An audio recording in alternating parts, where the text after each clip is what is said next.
Buenas tardes, vamos a continuar nuestro estudio. Ahora ya cambiamos de capítulo. Vamos al capítulo 9 de la carta a los Romanos. Romanos capítulo 9, vamos a iniciar este capítulo que em, es un poco extraño. Bueno, las personas tienden a dejarse llevar por ciertas partes, ciertos comentarios que da el apóstol Pablo y no ven precisamente ah, en vista completa. El apóstol Pablo empieza a ahondar un poco más en el tema de la predestinación, es más específicamente con respecto a Israel, pero también en ciertas partes nos toma a nosotros, los gentiles. Entonces tenemos que ser cuidadosos, tenemos que, por supuesto, ver palabra por palabra, por así decirlo, pero ir versículo a versículo, pero también verlo de forma general. Como comento, muchos calvinistas, pues diría yo, son calvinistas precisamente por ese pasaje, muchos arminianos igual, y también sucede muchas posturas con respecto al pueblo de Israel. Se dan precisamente por estos pasajes. El apóstol Pablo casi termina de hablar de todo esto hasta el capítulo 11. Entonces, ¿por qué el apóstol Pablo retoma el tema de los judíos, o sea, de su pueblo Israel? En realidad no sabemos exactamente, probablemente mientras estaba escribiendo todas estas cosas, tanto la justicia que nos venía hablando, la muerte del creyente en Cristo Jesús, ¿verdad? Y el dejar ya esa vida, como aparece en el capítulo 6, todas estas cosas que venía hablando, grandes y muy profundas doctrinas del apóstol Pablo y por supuesto culmina en el capítulo 8, pues es un cambio bastante fuerte el que da con respecto a Israel. Es cierto que sigue tomando el tema de la predestinación y tal vez ahonda un poco más en eso, pero ¿por qué toma exactamente al pueblo de Israel? En realidad no se sabe. Muy probablemente lo delata él precisamente por lo que escribe, ya que habla de tristeza, que tiene tristeza por el pueblo de Israel. Lo vamos a leer, por supuesto, pero ese es a modo de introducción. El apóstol Pablo retoma entonces el tema de Israel y empieza a hablar precisamente sobre la predestinación. Aquí vamos a ir viendo ciertos versículos, no viene muy definidas doctrinas que tengamos que ver versículo a versículo, pero hay cosas muy profundas, muy importantes, y siempre, como lo hicimos en el capítulo 8, nos vamos a quedar con lo que está escrito. Es cierto que uno tiende a especular, a preguntar, a decir, y por supuesto es bueno, pero definirse en ciertas formas o en cierta manera un poco drástica es un poco complicado. Y es bastante delicado. Entonces no vamos a hacer eso, ni estamos defendiendo una forma de predestinación u otra forma de predestinación. No estamos haciendo eso, nos vamos a quedar principalmente con lo que está escrito por el apóstol y sus conclusiones, por supuesto, que es lo más importante. Entonces, inicia el versículo 1, capítulo 9, versículo 1. Verdad digo en Cristo, no miento, y mi conciencia me da testimonio en el Espíritu Santo. ¿Sobre qué? ¿Sobre qué está hablando? Y lo que quiere decir el apóstol Pablo aquí es que voy a hablar de lo más hondo de mi ser. Estamos viendo precisamente los sentimientos y pensamientos del apóstol en este momento, tal como dice versículo 2, que tengo gran tristeza y continuo dolor en mi corazón. Entonces, como decía y mencionaba, probablemente es esta la razón por la cual el apóstol Pablo tiende ahora a tomar el tema de los judíos y del pueblo de Israel. Pues el cambio es bastante drástico entre los temas y de hecho ahonda más en cierto en cuanto a la predestinación, pero lo toma desde el punto de vista de Israel. Es a lo más que podría llegar en cuanto a mis conclusiones. Pero es muy interesante ver precisamente los sentimientos del apóstol, pues lo está mostrando, lo está manifestando precisamente en su carta, en su carta. Tengo gran tristeza y continuo, vean, continuo, o sea, constante, podría decirse todo el tiempo, dolor en mi corazón. ¿Por qué? ¿Por qué siente esto el apóstol Pablo? Porque deseara yo mismo ser anatema, dice, separado de Cristo por amor a mis hermanos, los que son mis parientes según la carne, que son israelitas, de los cuales son, vamos a detenernos ahí. Entonces, el apóstol tiene gran dolor, tiene gran pena, gran pesar en su corazón precisamente por los israelitas. Es decir, por el pueblo de Israel, por el pueblo judío. Entonces, ¿por qué es esto? Porque ellos obviamente no reconocen a Jesucristo como su Mesías, como su Salvador, y por ende no tienen la salvación. Es ese precisamente el pesar que siente el apóstol Pablo y lo empieza a exponer precisamente más adelante. Los judíos, tenemos que ya empezar en conclusión diciendo que los judíos necesitan la salvación en Cristo Jesús, tal como nosotros los gentiles también necesitamos esa salvación. Y el apóstol Pablo empieza a exponer diferentes cosas muy detalladas, muy claras con respecto al pueblo de Israel, lo cual nos hace entender de que tanto ellos como nosotros tenemos que creer en Cristo Jesús para salvación y para recibir esa justificación. Es imposible que alguien sea salvo de otra forma con respecto a la fe en cuanto a la decisión, ¿no? En cuanto a la decisión de recibir a Cristo o de rechazarle, ¿no? Y entonces vemos el gran pesar y el gran dolor, la gran tristeza que tenía el apóstol Pablo. Vean qué interesante es esto, porque Dios no le quita el dolor, Dios no le quita el pesar.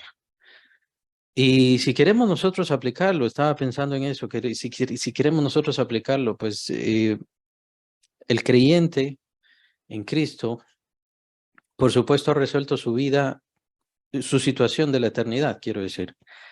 Ya es salvo, ya es salva, ya no tiene que buscar justificación, no tiene que hacer ninguna obra, no tiene que hacer ninguna tarea suprema o divina o especial precisamente para encontrar esa salvación o para poder alcanzar esa salvación. Jesús no hizo la mitad de la salvación, nosotros tenemos que hacer la otra mitad. La salvación está totalmente completa. Ahora, el verdadero creyente, ¿qué le pasa? ¿Qué le pasa en su corazón? ¿Y cómo habla en el versículo 1 con respecto al Espíritu Santo? El Espíritu Santo sabe que lo que digo es verdad y que yo siento tristeza y tengo dolor en mi corazón. ¿Por qué? Por las almas que van a condenación, por las almas que no conocen a Cristo. Y aún más, el apóstol Pablo pues entendía que el pueblo de Israel, el pueblo judío tenía promesa de Dios. Había recibido, y por supuesto ellos eran la herencia de los patriarcas, más adelante precisamente es en los versículos donde nos detuvimos, el pacto, el culto, empieza a dar toda esta lista, la vamos a ver, pero aún así, a pesar de todas esas cosas y de todas esas ventajas de tener la palabra de Dios, ellos en sus manos no reciben la salvación. No quieren la salvación. ¿Por qué? Porque rechazan a Cristo, punto. Rechazan a Cristo, por lo tanto rechazan la justificación y para ellos no hay justificación. Muchos versículos más adelante habla de que todo el pueblo de Israel será salvo. Y es un versículo que precisamente lo aplica a la gente para decir, ya ven, todos los israelitas, todos los judíos son salvos. ¿Por qué? Por ser judíos, simplemente por eso. Pero estos pasajes precisamente dan a entender que no es eso lo que está sucediendo, sino muy probablemente lo que viene después, pero lo vamos a ver entonces, lo que viene después tiene que ver a una situación de escatología, es decir, tiene que ver a una situación profética cuando venga el Señor Jesucristo, cuando Él se manifieste. Es la mejor forma de aplicarlo. Pero como decía, estos pasajes tienden a distorsionar, no obviamente el pasaje, sino las personas no tienden a buscar verdaderamente el significado de los pasajes y qué es lo que quiere decir aquí el apóstol Pablo. El apóstol Pablo tiene tristeza, dolor continuo en su corazón. ¿Por qué? Porque los judíos, sus parientes, van a condenación. No quieren recibir a Cristo. Como él les dice, los que son mis parientes según la carne, según versículo 5. Bienvenida Marisol, estamos en el capítulo 9 de Romanos. Estamos iniciando el capítulo 9 y estamos en el versículo 3. Los que son mis parientes según la carne. Entonces tenía este dolor el apóstol Pablo, lo cual nos indica que definitivamente los israelitas o los judíos no son salvos por ser israelitas o judíos. Todos somos salvos por la gracia de nuestro Señor Jesucristo, que limpió nuestros pecados y nos recibe, por supuesto, en su presencia. Es Él quien nos salva. Ahora, lo otro que mencionaba es que el creyente, cuando ha madurado, cuando ha crecido, mientras más se esfuerza en el Señor, mientras más sensibilidad tiene en Cristo, no quiere decir que con eso ya está satisfecho en su obra. Diría yo, está más insatisfecho. ¿no? O menos satisfecho sería tal vez lo más apropiado, menos satisfecho en su obra. ¿Por qué? Porque tiene más dolor, tiene más necesidad, tiene más tristeza por aquellas personas que van a condenación. Un creyente cuando pues dice, bueno, que se vayan a condenación todos, bueno, que no me interesa si se pierden, yo ya me salvé. Bueno, es un creyente que todavía no ha madurado en fe, que todavía no ha madurado en su espíritu, que todavía no ha crecido en todo lo que es la palabra y en todo lo que es la fe. Es bueno en ese caso que nosotros tengamos cierta tristeza por aquellas personas, por supuesto, que se van a condenar. No porque se pueda hacer algo después ya cuando se condenan y ya no se puede hacer ninguna cosa, sino porque esa misma tristeza y ese mismo dolor nos va a obligar a ir y predicar, ir y hablar. Es cierto que tengo que hacer esto, es cierto que tengo estas responsabilidades, pero tengo dolor en mi corazón y tengo una profunda tristeza porque estas personas irán a condenación. Eso, diría yo, es lo que nos falta. Como creyentes, como iglesia de Cristo en general, universal, nos hace falta eso, esa tristeza por las almas que van a condenación. Porque si no reciben a Cristo, no serán salvos. Sabemos de todas formas que la gran mayoría de las personas irán a condenación, pues la gran mayoría rechaza a Cristo. Sabemos que es así, sin remedio, aún así la tristeza ahí se queda, Dios no quita la tristeza, pero al mismo tiempo el Espíritu Santo nos da testimonio de que estamos sirviendo al Señor. Quiero decir que la insatisfacción que nosotros podamos tener por precisamente la condenación de las personas no quiere decir que pensemos que nuestra obra sea mala o que nuestra obra sea incompleta. Lo que tenemos que hacer es hablarle a las personas de Cristo, eso es. Tenemos que hablarle a las personas de Cristo y mientras más nos acercamos más a Cristo, mientras más conocemos la palabra de Dios, mientras más crecemos en fe, y en la verdad del Evangelio nuestros ojos se abren. Nuestros ojos se abren a la verdad y entonces nos damos cuenta de la terrible condenación que le espera a la gente precisamente porque la ira de Dios caerá sobre todos ellos.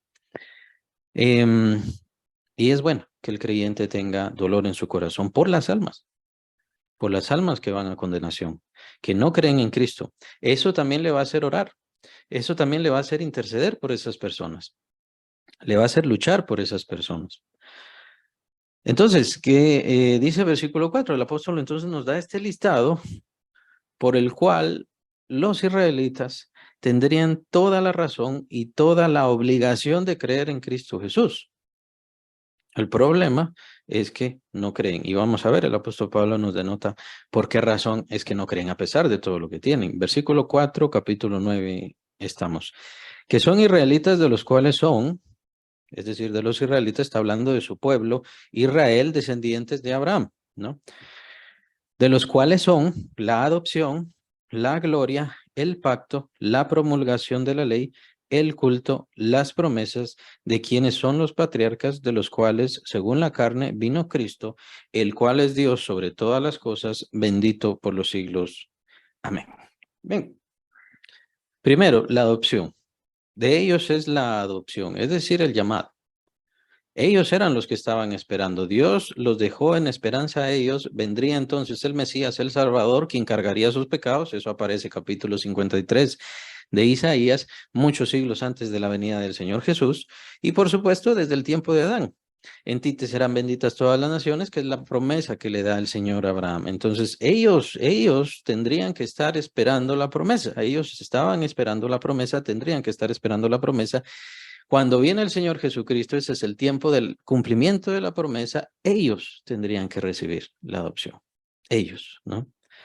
Pero ellos fueron quienes también, y también junto con los gentiles, por supuesto, rechazaron al Señor Jesucristo. Ahora, ¿por qué tomamos muy en cuenta la situación del pueblo de Israel? Pues obviamente porque el ministerio de nuestro Señor estuvo en Israel y fue sujeto completamente solo a Israel.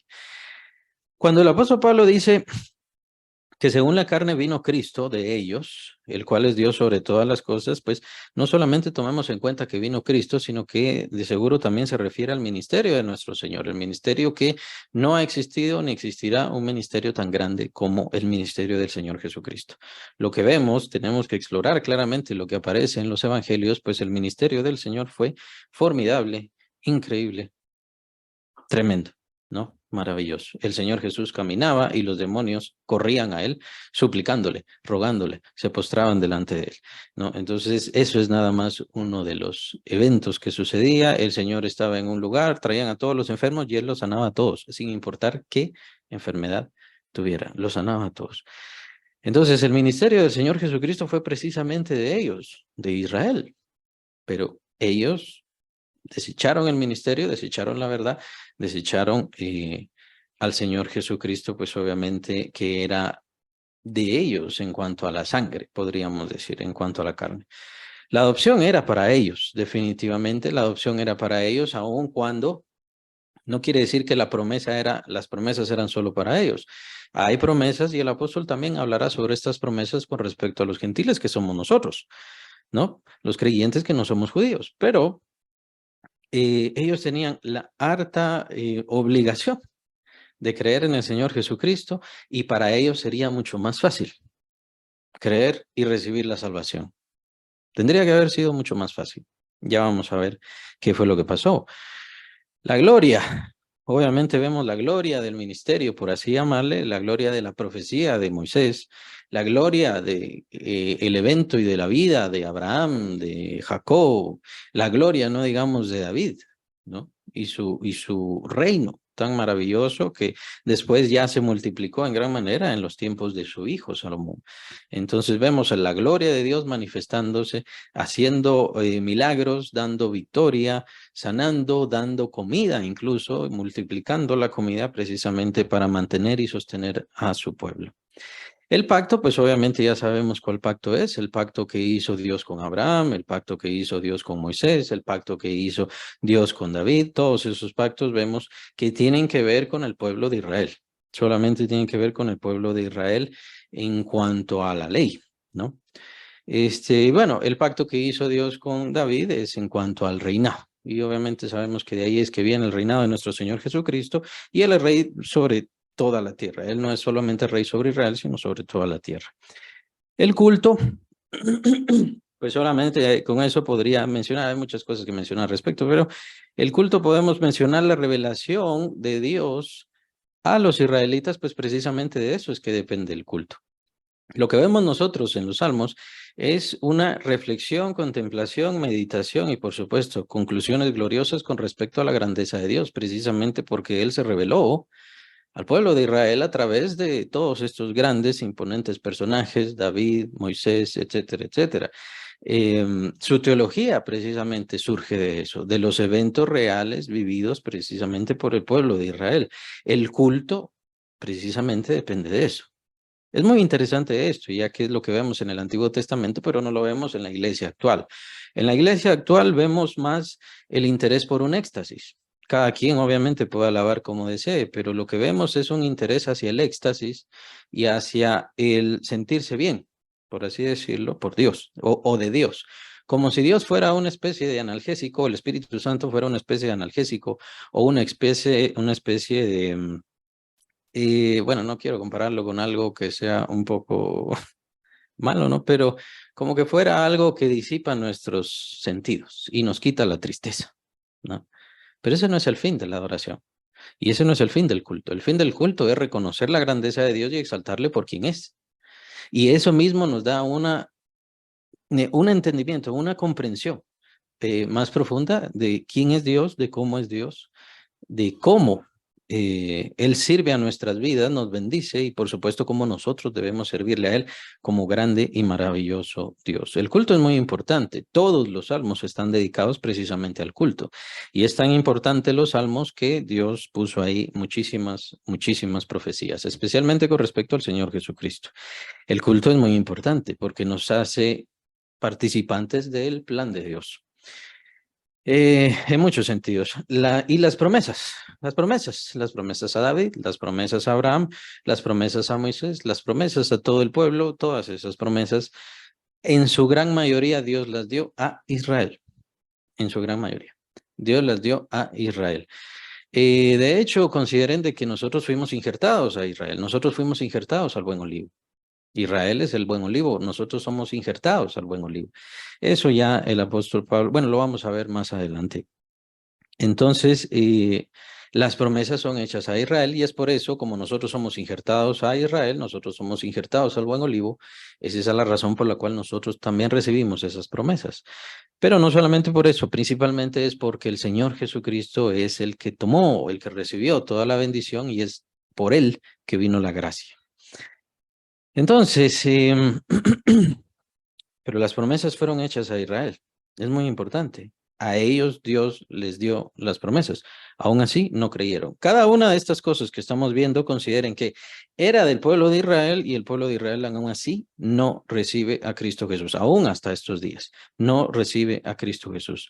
La gloria, el pacto, la promulgación de la ley, el culto, las promesas de quienes son los patriarcas. No podemos olvidarnos de los patriarcas, esos grandes hombres de Dios que fueron peregrinos en esta tierra. Dieron gran manifestación de fe, por supuesto. Incluso Abraham, que en obediencia, Dios le dijo, sacrifícame a tu hijo, y él dijo, está bien, lo voy a hacer. ¿No? Y no digamos el otro patriarca, que es Isaac, su hijo, que siendo tan pequeño, entendió, supo que Dios había pedido su vida y que su padre tenía que acabar con su vida, pero como era un mandato de Dios, él tenía que obedecer y se entregó. Isaac se entregó, Abraham entregó a su hijo. Por supuesto, todo esto es imagen de lo que hizo literalmente el Padre Celestial con su Hijo Jesucristo, precisamente para salvarnos a todos. Los patriarcas entonces son los que recibieron la promesa, mantuvieron la fe, y por supuesto de ellos es que viene Israel. No podemos olvidarnos de Jacob, quien por cierto el apóstol lo menciona más adelante. Jacob, de quien vienen las 12 tribus de Israel. Y de los cuales, según la carne, vino Cristo, el cual es Dios sobre todas las cosas, bendito por los siglos de los siglos. A través de Israel, si no existiera Israel, no habría venido Cristo. Es muy interesante y muy importante eso.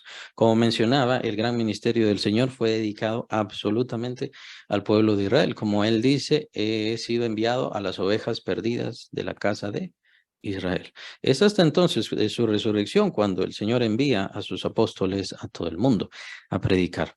Pero él, su ministerio, se dedicó precisamente a Israel y más exclusivamente a Jerusalén, la central del reino de David, la ciudad en sí de David.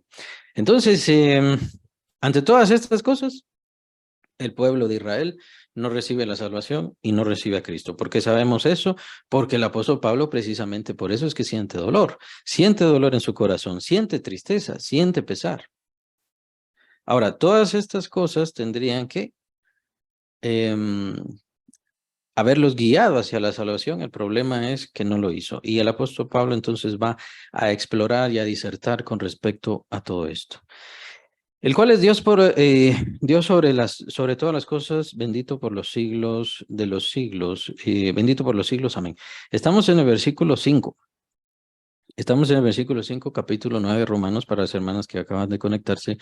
Y solamente quería hacer un paréntesis con respecto a esto, que vino Cristo, el cual es Dios sobre todas las cosas, bendito por los siglos. Vean qué importante es esto cuando hablen con algún testigo de Jehová, cuando hablen con algún musulmán, si les toca, incluso que son quienes niegan la divinidad de Cristo, pues entonces le pueden enseñar este pasaje, más que claro no puede estar, el cual es Dios, Cristo, el cual es Dios, sobre todas las cosas, bendito por los siglos. El Señor Jesucristo, nuestro Señor Jesucristo, fue exaltado hasta lo más alto, hasta lo más sublime.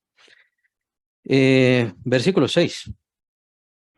Entonces el apóstol empieza a explorar la idea. No que la palabra de Dios haya fallado.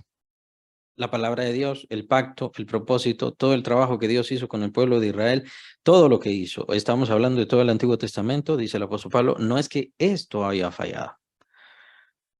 Porque no todos los que descienden de Israel son israelitas. Esto es muy interesante. No todos los que descienden de Israel son israelitas. Es como si dijera, no todos los que son llamados de verdad responden el llamado. O cree, no. De ahí viene entonces la exploración con respecto a la fe. Versículo 7.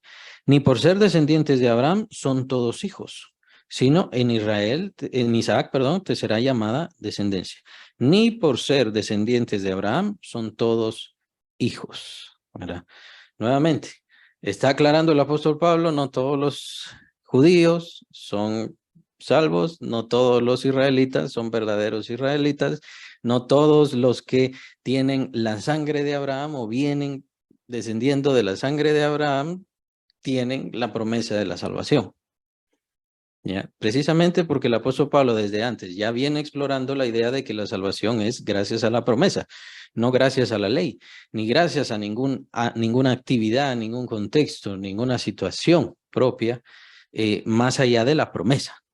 Dios estaba reservando la promesa. Recuerden que la ley, y eso lo vimos en Gálatas, la ley es un ayo, fue un ayo, o sea, una niñera, algo para mientras, hasta que se cumpliera la promesa, viniera entonces la promesa y entonces ya pudiera darse esa reconciliación. Eso lo vimos en Gálatas y es muy importante esto. El problema es de que Israel se quedó con la niñera, por así decirlo, se quedó con el ayo, se quedó con el cuidador, pero no se quedó con el padre, no se quedó con esa adopción, no se quedó con el cumplimiento de la promesa. De hecho, podríamos decir, ellos dejaron de creer en la promesa. Y precisamente es donde viene la parte central, el elemento primordial, que es la fe. El apóstol Pablo entonces va a ir explorando todas estas ideas hasta llegar a esa conclusión. No todos los que descienden de Israel son israelitas, ni por ser descendientes de Abraham son todos hijos, sino en Isaac te será llamada descendencia. Versículo 8. Esto es, no los que son hijos según la carne son los hijos de Dios, sino los que son hijos según la promesa son contados como descendientes. Nuevamente, otro pasaje muy interesante. Como mencionaba al principio, hay pasajes muy interesantes los cuales nos llaman la atención. No los que son hijos según la carne son hijos de Dios. Este pasaje sería bueno mandárselo a aquel hombre que se viste de blanco que está allá por Roma, que es uno que dice, todos somos hijos de Dios. Hay muchos en esa religión que dicen, todos somos hijos de Dios. Bueno, aquí está un pasaje más que claro. De la misma manera, como mencionaba con respecto a los testigos de Jehová, que creen que Cristo es el arcángel Miguel, no, versículo 5 dice, Él es Dios. Aquí, versículo 8 nos dice, todos son hijos de Dios, todos son hijos de Dios, los que están en el mundo, no, no todos son hijos de Dios, ni siquiera en Israel todos son hijos de Dios. ¿Quiénes son hijos de Dios? Sino los que son hijos según la promesa. Es la segunda parte del versículo. Sino que los que son hijos según la promesa son contados como descendientes. Los hijos de Dios somos los que estamos contados como descendientes de acuerdo con la promesa o porque hemos creído en la promesa. ¿Cuál promesa? La promesa hecha a Abraham. Desde aquel entonces, la promesa hecha a David y, por supuesto, el cumplimiento de la promesa en Cristo Jesús. Tenemos lo mismo y tenemos que llevar la misma característica, pertenecer a la promesa. Aquellos que son circuncidados, aquellos que tienen la ley, aquellos que recibieron el culto y todas esas cosas, incluso tradiciones, si le quieren llamar, esas cosas podríamos decir que son buenas, siempre y cuando no nos estorben en el verdadero sentido, que es la promesa, es decir, creer la promesa. El apóstol Pablo ya va a llegar a la fe, pero si no creemos en la promesa, entonces todas estas cosas a las cuales nos aferramos, ¿qué hacen? Lo que hacen es estorbarnos. Lo que tenemos es una religión, nada más. Eso es lo único que tenemos. Y es muy importante y lo podemos aplicar en todo sentido. ¿Qué pasa con las tradiciones de hoy? ¿Qué pasa con aquellas personas que, bueno, por esta tradición o por aquella tradición, pues tal vez han conservado cierta moral, tal vez han tenido una buena educación, tal vez se han preocupado por el prójimo, lo cual es bueno, pero eso no quiere decir que sean salvos. Son salvos los que son hijos de Dios. Los que somos hijos de Dios porque nos aferramos o porque creemos en la promesa dada a los padres, primordialmente dada a los patriarcas. Desde ahí empezó. Esa es la promesa que ellos estaban esperando. Nosotros ya no estamos esperando esa promesa porque Cristo ya vino. Nosotros tenemos que creer en esa promesa. Nos aferramos a esa promesa, entonces somos hijos de Dios. Si yo no recibo la promesa, si yo no creo en la promesa porque estoy sujeto a mi tradición, entonces mi tradición me está condenando. Vean qué interesante. Sí, pero le estoy ayudando a los pobres. Estoy ayudando, estoy acompañando a los enfermos. Sí, es bueno, pero no me salva, no me libra. Vean a los judíos con toda su religión. Esas cosas son muy importantes. Los judíos con toda su religión, con toda su ortodoxia, con todo su conocimiento y con toda su historia, no son salvos. No son salvos. ¿Por qué? Porque necesitan ser parte de esa promesa, tomar la promesa y creer en el Señor Jesucristo como su Salvador, pues esa promesa se cumple en Cristo. Ellos dicen que están tomando la promesa o que están creyendo la promesa porque están todavía esperando al Mesías. Para ellos el Mesías no ha venido y ese es el problema. Están tergiversando la verdad. Recibieron el ministerio del Señor. Cristo Jesús vino por ese pueblo y lo que hicieron fue desecharlo. Aún hasta nuestros días siguen desechando a ese pueblo. Ellos no son hijos. Ellos, conforme a las palabras del apóstol que vimos anteriormente, versículo 6, por ejemplo, ni siquiera son israelitas. Ni siquiera son israelitas. Israelita es, dice el apóstol, ahora ya cambia y profundiza el sentido. Israelita es el que cree en la promesa. Israelita es el que cree en la promesa, el que recibe la promesa, el que está en esa promesa. Y por supuesto, nosotros creemos en esa promesa y es por eso que el apóstol, unos capítulos antes, nos dice, nosotros somos hijos de Abraham. Bien, continuamos. Los pasajes son muy interesantes. El problema es que es no desviarnos y como mencionaba, puede ser que a quien tiende a salirse un poquito de los criterios y dejarse llevar. De hecho, los calvinistas utilizan mucho estos pasajes para su forma de pensar, su forma de entender, así que es mejor que nos quedemos solo con el pasaje. Tiende y da deseo a preguntar sobre, y a preguntarnos, quiero decir, sobre bueno, ¿tenemos voluntad? ¿No tenemos voluntad? Ese es uno de los pasajes importantísimos, uno de las dudas, de las incógnitas muy importantes. Y los calvinistas básicamente concluyen que no tenemos voluntad, los arminianos concluyen de que sí tenemos voluntad y por lo tanto incluso esto se puede perder la salvación. Entonces, es ahí en donde uno puede llegar a desviarse. Siempre nos vienen las preguntas porque lo que Pablo expone en estos pasajes es muy interesante y obviamente es palabra de Dios. Pero yo le recomendaría que no veamos lo que vamos a ver ahora en términos absolutos, porque el apóstol Pablo nos está dando ejemplos. Nos está dando ejemplos. Y de hecho, solamente para que sepan y para que empiecen a acomodarse a la idea, el apóstol Pablo va a hablar incluso de aquellas personas que están destinadas a la condenación, destinadas por Dios a la condenación. Y vamos a ver pasajes interesantes al respecto. En mi opinión, eso no quiere decir de que todos los que no son creyentes están destinados a la condenación y los creyentes todos estamos destinados a la salvación. Esa es mi opinión y es mi forma de verlo.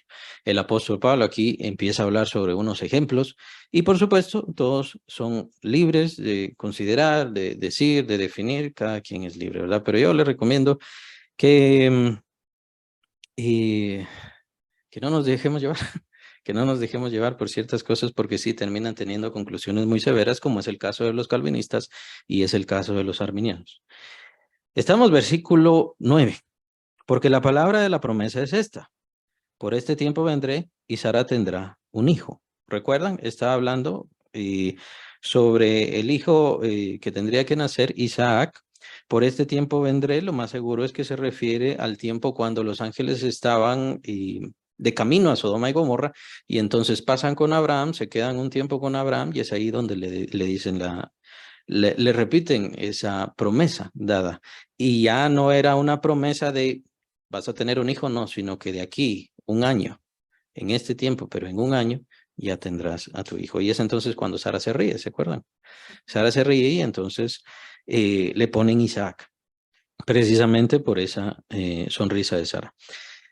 Tendrá un hijo, y no solo esto, sino también cuando Rebeca concibió de uno, de Isaac, nuestro padre, ahí está hablando entonces de Isaac, su esposa Rebeca, y entonces de quiénes fueron sus hijos, Jacob y Esaú. Pues no habían aún nacido, por eso habla en plural, Jacob y Esaú. No habían aún nacido, ni habían hecho aún ni bien ni mal, para que el propósito de Dios conforme a la elección permaneciese, no por las obras, sino por el que llama, sino por el que llama. Se le dijo, el mayor servirá al menor. Vean, entonces aquí el apóstol Pablo empieza a darnos casos, empieza a dar casos. Empieza a hablar sobre la promesa, pero ahora nos da un caso complicado, en donde Dios dice, ya definiendo, el mayor va a servir al menor. Y todavía hay una definición más complicada. Son palabras del Señor más fuertes. Versículo 13, como está escrito, a Jacob amé, a Esaú aborrecí. Y con respecto a esta palabra aborrecí, al verlo en los diccionarios, la pueden comparar también con odié. A Esaú odié. Imagínense Dios. A Esaú odié. Odié. Pero el apóstol Pablo está llamando la atención a la idea de que no habían ni aún nacido. No habían ni aún nacido y Dios ya había desechado a Esaú y había tomado a Jacob. Entonces, está hablando con respecto a la predestinación. Y me refiero a que aquí está hablando y dándonos el ejemplo de Jacob y Esaú.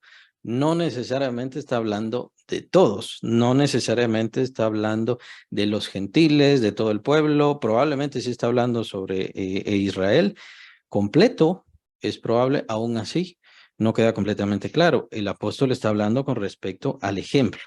Pues en el ejemplo lo que vemos es ya dadas promesas, ya el Señor haciendo sus propias posiciones y disposiciones precisamente conforme a su propósito, cuando los gemelos ni siquiera habían nacido. Ellos ni siquiera habían nacido. ¿Qué pues diremos? ¿Que hay injusticia en Dios? Es decir, Dios es injusto porque no esperó que Saúl se volviera malo o que si de verdad iba a ser malo. ¿Y cómo se llama? Jacob sí iba a apreciar la promesa y por eso la apreció. Es decir, Dios es injusto precisamente por estas cosas. Hace una pregunta retórica en ninguna manera. Pues a Moisés dice, tendré misericordia del que yo tenga misericordia y me compadeceré del que yo me compadezca. Hablando de la voluntad y la soberanía de Dios. Dios es simplemente soberano y Él da su misericordia y su compasión a quienes Él quiere. Aún así, tengamos presente que cuando hablamos de todo el mundo, Dios tuvo compasión de todos. Dios tuvo misericordia de todos. Incluso dice el apóstol Pedro, Dios no quiere que ninguno se pierda, sino que todos procedan al arrepentimiento. Segundo capítulo de la carta del apóstol Juan, de la primera carta del apóstol Juan, dice que el Señor Jesucristo es la propiciación de nuestros pecados, no solo de los nuestros, sino de todo el mundo, lo aclara. Jesucristo pagó los pecados de todo el mundo. La salvación está ahí para todo el mundo y todo aquel que quiera recibirla. Es entonces donde viene el problema de la reconciliación entre la predestinación y la salvación y, por supuesto, la misericordia y la piedad de Dios dada a todo el ser humano. Dios ofrece su salvación a todos. Dios ofrece su salvación a todos, aunque hay predestinación.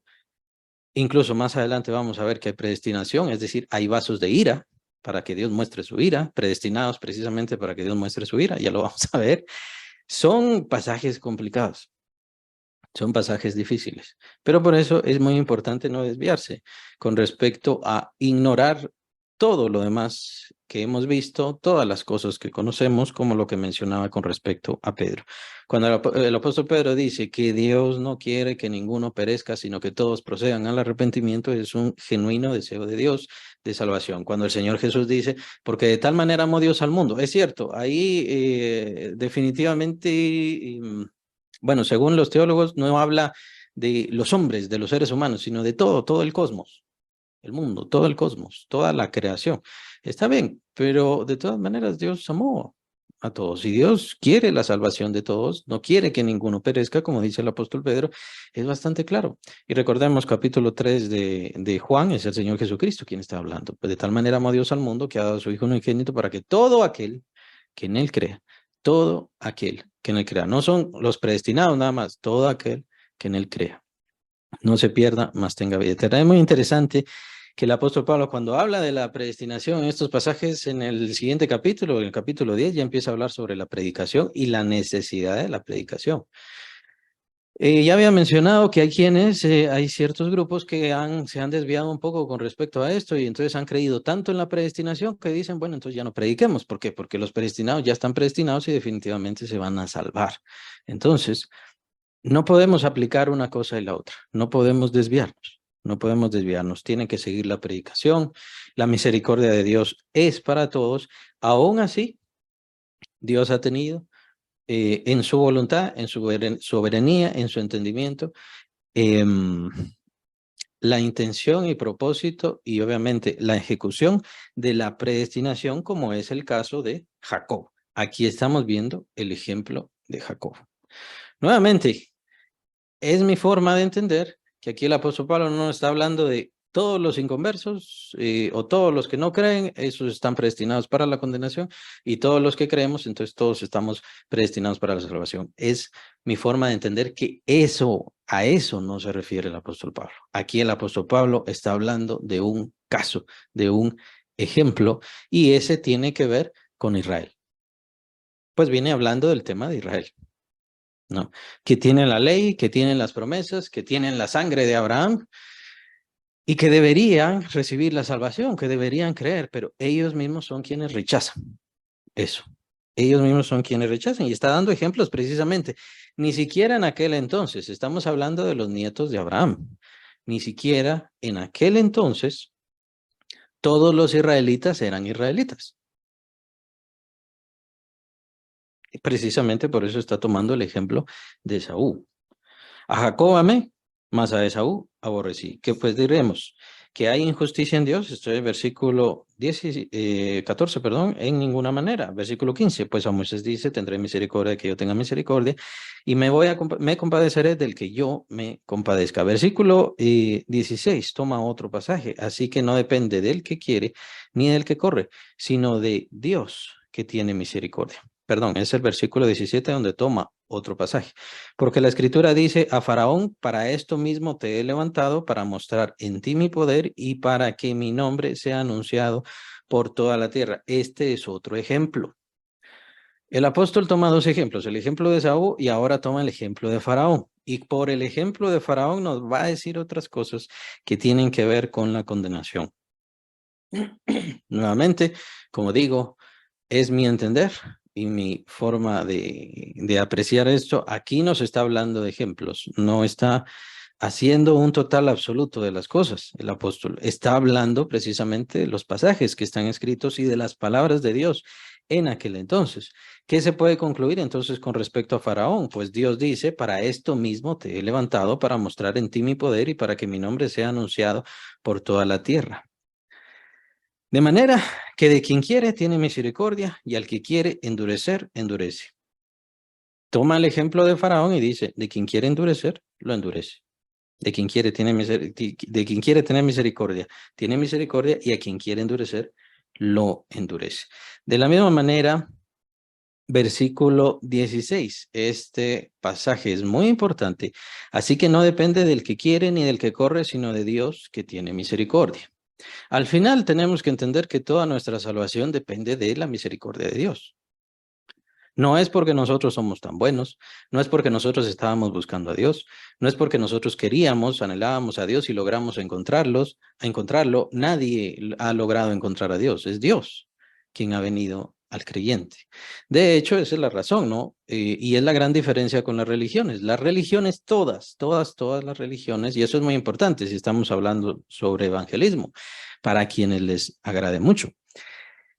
Todas las religiones se refieren de que el hombre busque a Dios, trata de encontrarse con Dios, trata de poner su propia justicia y Dios lo tiene que recibir. Todas las religiones son así, todas.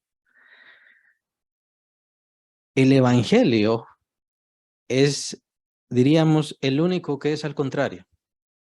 Dios buscando al hombre, llamando al hombre, salvando al hombre, limpiando al hombre, justificando al hombre y por supuesto glorificando al hombre. Es el único.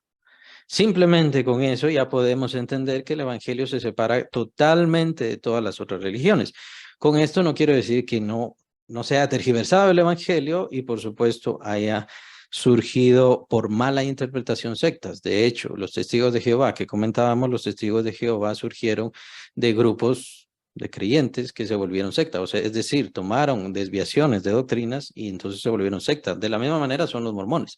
Pero ahí ya sabemos que es la situación de la historia de José Smith y todas sus supuestas visiones y revelaciones que definitivamente fueron más que las de cualquier otro patriarca, profeta o iluminado de la Biblia, según él, por supuesto.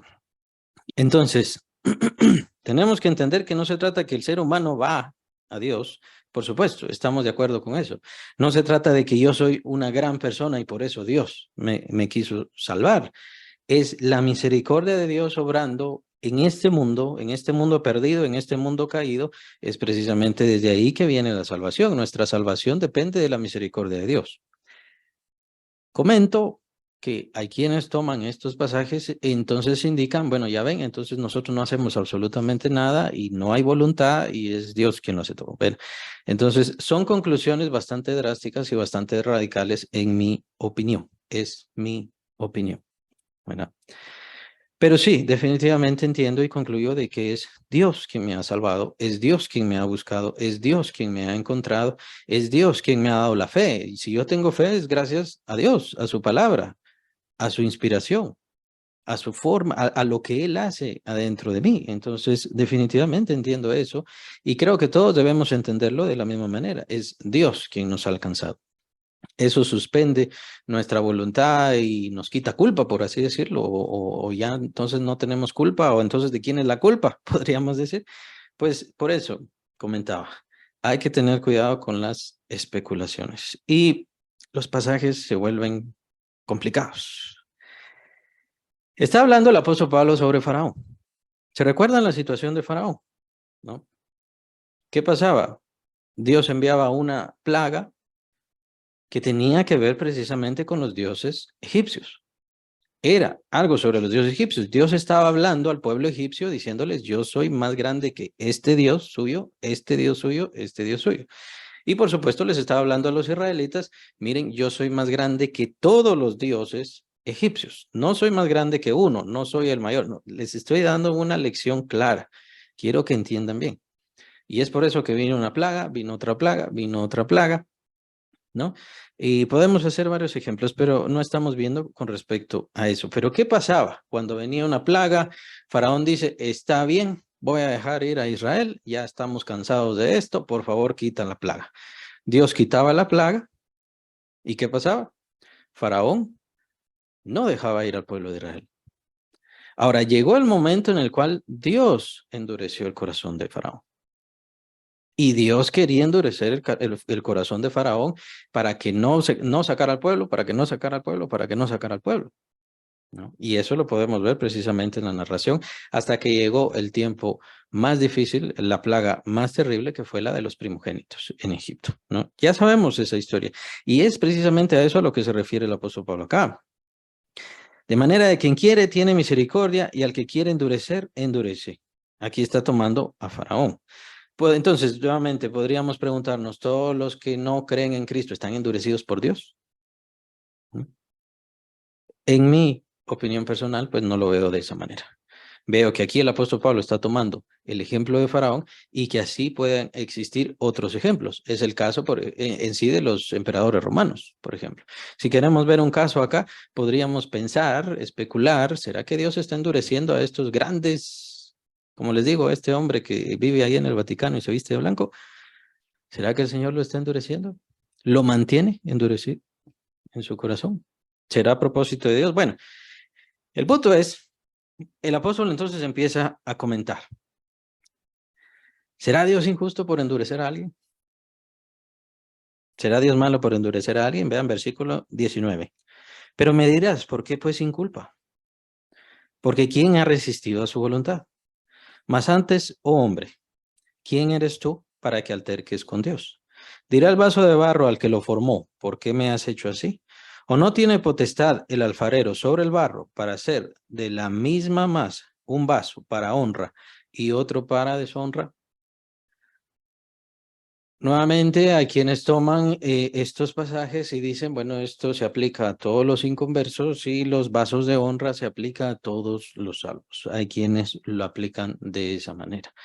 Aún así, nuevamente, llamo la atención que el apóstol Pablo está hablando sobre Faraón en este momento, a quien Dios endureció precisamente porque le era necesario para demostrarse, para manifestarse, y eso lo va a decir después, para manifestarse a su pueblo Israel, para manifestar su gloria al mundo. Usando vasos de honra, Dios usa vasos de honra, sí, pero también usa vasos de deshonra para manifestarse, para glorificarse, para mostrarse como Dios mismo. Y lo vemos en los versículos siguientes. Versículo 22. ¿Y qué si Dios, queriendo mostrar su ira y hacer notorio su poder, soportó con mucha paciencia los vasos de ira preparados para destrucción?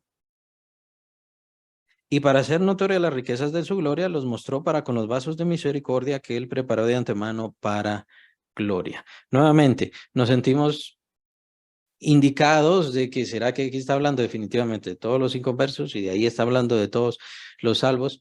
Nos inclinamos a eso, nos inclinamos a pensar así. Aún así, hay que ser bastante sobrios con respecto a la predestinación. Como les digo, hay quienes se desvían, como es la situación de los calvinistas, cuando ya son es muy severo el problema del calvinismo. De hecho, entre los calvinistas ni siquiera todos son calvinistas. Ahora existen calvinistas moderados, ahora existen neocalvinistas y ese tipo de situaciones, ¿verdad? En donde ellos niegan la voluntad del hombre. El hombre no tiene ninguna voluntad en lo más mínimo. Y de hecho, entonces ellos predican esta situación de la gracia irresistible, que nosotros como creyentes no pudimos resistir la gracia de Dios. La gracia de Dios es algo que no se puede resistir y por ende, por eso es que creímos. Entonces, es en parte estas discusiones y créanmelo que no lleva décadas esas discusiones, como mencionaba en el capítulo 8 cuando estuvimos viéndolo, no lleva décadas, lleva siglos esas discusiones. Entonces, entrar en esas discusiones es bastante complicado. Es por eso que es mejor que nos quedemos con respecto a los pasajes.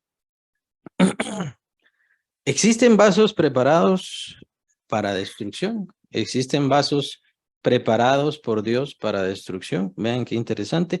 Según lo que dice el apóstol acá, sí. Es mi forma de entender de que no está hablando absolutamente de todos los inconversos. Absolutamente de todos los inconversos, pues está tomando el ejemplo de Faraón. ¿Y por qué el ejemplo de Faraón? Porque en el ejemplo de Faraón lo que pasó fue que Dios lo endureció para que su gloria se mostrara. Dios usó este vaso de deshonra, este vaso de idolatría, este vaso que era poderoso humanamente, pero Dios le demostró cuán miserable era, cuán insignificante era, precisamente para él mostrar su gloria al pueblo de Israel principalmente, pero en realidad a todo el mundo. Esa era la idea y ese era el propósito. Dios usando a estos vasos, y es por eso que el apóstol Pablo toma el hecho de que no cuestionemos a Dios. Es muy importante. Bueno, Señor, ¿y entonces por qué eres injusto? Por condenar a aquella persona que definitivamente la hiciste para deshonra. Eres injusto. El apóstol Pablo entonces dice, pero Él es el creador, Él es el alfarero. ¿Por qué entonces nosotros como vasos nos vamos a poner a juzgar a Dios? Si Dios lo que quiere es mostrar su misericordia con nosotros. Ahora, algo que me llama mucho la atención es el principio del versículo 22, y que si Dios queriendo mostrar su ira y hacer notorio su poder. Dios queriendo mostrar su ira y hacer notorio su poder. Me llama esto mucho la atención, ¿por qué? Porque me hace pensar en el tiempo final, ¿no? En el juicio final me hace pensar en la condenación, me hace pensar en todos quienes se rebelaron contra Dios, incluyendo al diablo, incluyendo a sus ángeles, ¿no? Que se rebelaron contra Dios. ¿Y por qué el Señor los ha tolerado? ¿Por qué el Señor no ha hecho el juicio, no ha ejecutado el juicio, no se ha manifestado como tal? Bueno, lo que pasa es que al Señor no se le han escapado, no se han apartado de él, no están afuera de su conocimiento o no es que no los puede alcanzar. Él los está tolerando. Vean, muy interesante, la segunda parte del versículo 22. Soportó con mucha paciencia los vasos de ira. Son vasos de ira, es decir, son instrumentos creados por Dios, son creaciones de Dios y están preparados para destrucción. Ahora, estos vasos, Dios los ha soportado. Ahí vemos la misericordia de Dios, aún a los vasos de ira. Ahora, ¿por qué los ha creado? ¿Por qué Dios los ha predestinado? ¿Por qué Dios los ha preparado? Porque Dios, así como quiere mostrar su gracia, así como quiere mostrar su amor, así como quiere mostrar su gloria, para la eternidad, Dios quiere mostrar su severidad, su ira, el castigo, el juicio para todos aquellos que se apartan y se rebelan contra Dios. Es muy interesante. Es muy interesante el pasaje. No hay nada fuera del conocimiento de Dios, no hay nada fuera del pensamiento de Dios. Dios utiliza todo. ¿Y por qué quiere Dios mostrar su ira? Como dice al principio del versículo 22, porque Dios quiere revelar su ira. Dios quiere manifestar su poder en su ira contra estos vasos, ¿no? ¿Por qué lo quiere hacer? Para que todos vean lo que sucede, para que todos vean cuál es el destino, para que todos vean cuál es el futuro de aquellos que no se someten a Dios, que no le buscan, que se apartan, que se rebelan contra Dios. Y por eso fueron creados por Dios desde la eternidad. Y por eso fueron soportados con mucha misericordia por Dios desde la eternidad. Es un pasaje fuerte, sí, es un pasaje bastante severo y, y duro, pero es una realidad, lo cual aunque nos sugiere el versículo 23, y para hacer notorias las riquezas de su gloria, las mostró para con los vasos de misericordia que él preparó de antemano para gloria. Bueno, aquí entonces ya está hablando de los que hemos sido predestinados para la gloria, lo cual venía comentando en el capítulo 8. El apóstol Pablo habla sobre la predestinación, fuimos llamados, justificados y por supuesto glorificados, y mencionaba de los tiempos, y los tiempos indican que eso ya está hecho, eso ya está predestinado, para que entendamos que nuestra salvación no está en nuestras manos, no depende de nuestro conocimiento, de nuestra gran doctrina, de la iglesia a donde vamos, no depende de ninguna de esas cosas. Nuestra salvación depende de la predestinación que Dios nos ha dado. Y Dios nos ha predestinado, vean, muy interesante, para mostrar en sus vasos de misericordia las riquezas de su gloria. Versículo 23. Eso es para lo cual Dios nos ha predestinado a nosotros, los creyentes, los que somos predestinados para salvación, los que hemos sido ya llamados, justificados y glorificados. Dios, el plan que Dios tiene para nosotros es mostrar en nosotros todas las riquezas de su gloria. Aún así tuvo misericordia de nosotros, pues obviamente éramos rebeldes, éramos enemigos de Dios. El apóstol Pablo lo menciona así. Y es precisamente donde viene la complicación con todos estos pensamientos. La idea de que, bueno, soy predestinado, quiere decir que ya era salvo, no era salvo, entonces me condené, no me condené. Eh, vienen todas estas especulaciones, las cuales es mejor ser sobrios al respecto, pues pueden venir desviaciones con eso. Pueden venir. Entonces es mejor ser sobrios al respecto. Simplemente entender de que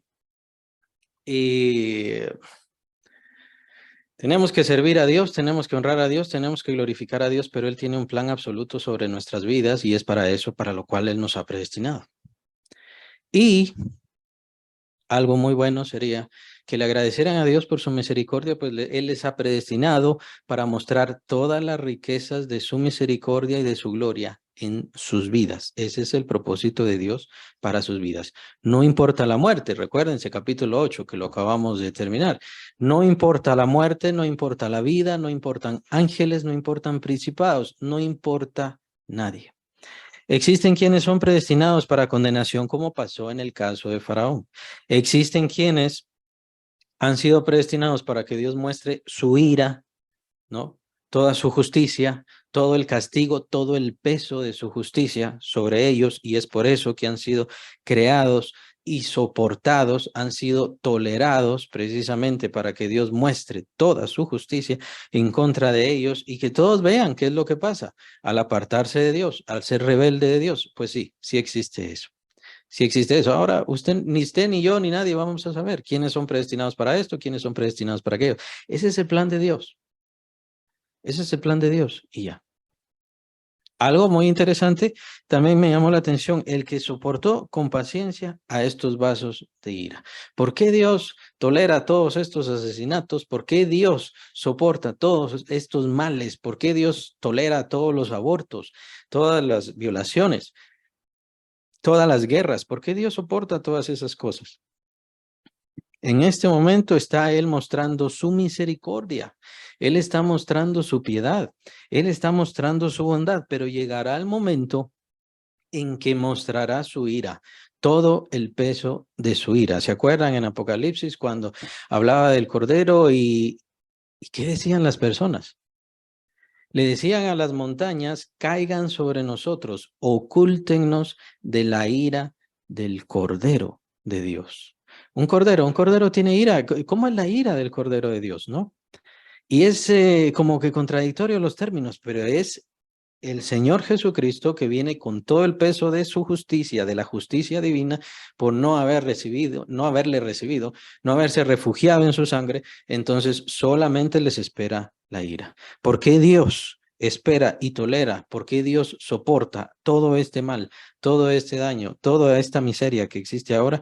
Porque llegará su momento en donde Él va a revelar su ira y su poder sobre ellos contra ellos a vista de todos, para que toda la creación entienda que Él es absolutamente soberano. En este instante, Él está mostrando misericordia. En este momento, Él todavía tiene misericordia. Los está soportando con paciencia, está tolerando. Vean qué interesante. Vean qué interesante, no hay nada fuera de Dios, no hay nada fuera de su pensamiento. ¿Por qué Él tolera la brujería, la adivinación, la hechicería? ¿Por qué tolera Él la perversidad, el trastorno de la doctrina y de la verdadera fe? ¿Por qué Él tolera eso? Porque todavía está soportando su misericordia. Va a llegar el momento en donde Él ya no dé más misericordia y entonces va a revelar su poder mediante su ira, ¿no? En contra de toda rebelión. Es muy interesante, es muy fuerte. Los pasajes son muy fuertes, pero por supuesto, nosotros sintámonos bendecidos, sintámonos alegres, sintámonos llenos y gozosos. Y por supuesto, debe ser entonces nuestro anhelo buscar a otras personas.